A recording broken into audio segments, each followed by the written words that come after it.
இந்த போட்டோல இருக்கவரோட பேரு ஹிரோஹிட்டோ. இவர் ஒரு ஜாப்பனீஸ் டிக்டேட்டர். இந்த உலகத்துல வாழ்ந்த 50 கொடூரமான டிக்டேட்டர்ஸ்ல இவர் 6th பிளேஸ்லயும், டெட்லியஸ்ட் டிக்டேட்டர்ஸ்ல 6th பிளேஸ்லயும் இருக்காரு. ஏப்ரல் 29, 1901 அப்போ இம்பீரியல் ஜப்பான்ல பிறந்த இவர் 1926ல அவரோட அப்பா இறந்ததுக்கு அப்புறம் இம்பீரியல் ஜப்பானோட எம்பரரா பதவி ஏற்கிறாரு. அதுக்கப்புறம் ஜப்பானோட ஆர்மிய முன்னாடி இருந்ததை விட ரொம்ப ஸ்ட்ராங் ஆக்குறாரு. இவருக்கு கான்ஸ்டிடியூஷனல் பவர் மட்டுமே இருந்தாலும் எல்லா மிலிட்டரி ஆக்ஷன்ஸ்க்கும் இவர் அப்ரூவ் பண்றாரு. 1937ல ஜப்பான் ஆர்மி சைனாவை இன்வைட் பண்றாங்க. அதுல இருந்து செகண்ட் சீனோ ஜாப்பனீஸ் வார் ஸ்டார்ட் ஆகுது. சைனால ரொம்ப கொடூரமான அட்ராசிட்டிஸை ஜாப்பனீஸ் ஆர்மி பண்றாங்க.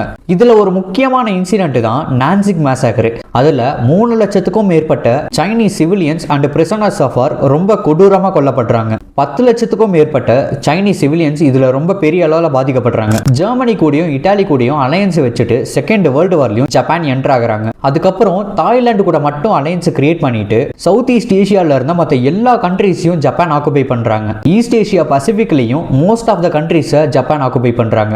அந்த கண்ட்ரியில இருந்த சிவிலியன்ஸை ஃபோர்ஸ்டு லேபருக்கு ஆளாக்கி மோஸ்ட் ஆஃப் த விமன்ஸை செக்ஷுவலா அபியூஸ் பண்ணி பிரிசனர்ஸ் ஆஃப் வார்ஸ் எல்லாத்தையும் ரொம்ப கொடூரமா கொலை செஞ்சு ரொம்ப பெரிய அட்டூழியங்களை ஹிரோஹிட்டோவோட ஆர்டருக்கு கீழே ஜாப்பனீஸ் ஆர்மி பண்ணாங்க.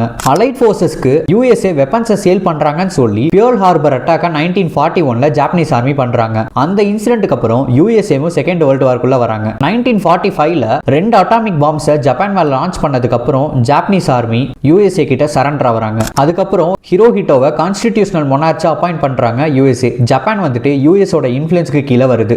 ஜனவரி 7, 1989ல 87 வயசுல இவர் இறந்து போறாரு. இவரோட ரூலுக்கு கீழே ஜாப்பனீஸ் ஆர்மியால மட்டுமே 3 கோடி பேர் இறந்து போயிருக்காங்க. இதுல சைனால மட்டும் 2 கோடி பேருக்கும் மேல இறந்திருக்காங்க. என்னோட அடுத்த வீடியோல இன்னொரு டிக்டேட்டரை பத்தி நான் சொல்றேன். இன்ட்ரெஸ்டடா இருக்கவங்க இந்த பேஜை ஃபாலோ பண்ணிட்டு உங்களோட ஃப்ரெண்ட்ஸ்க்கு இந்த வீடியோவை ஷேர் பண்ணிருங்க.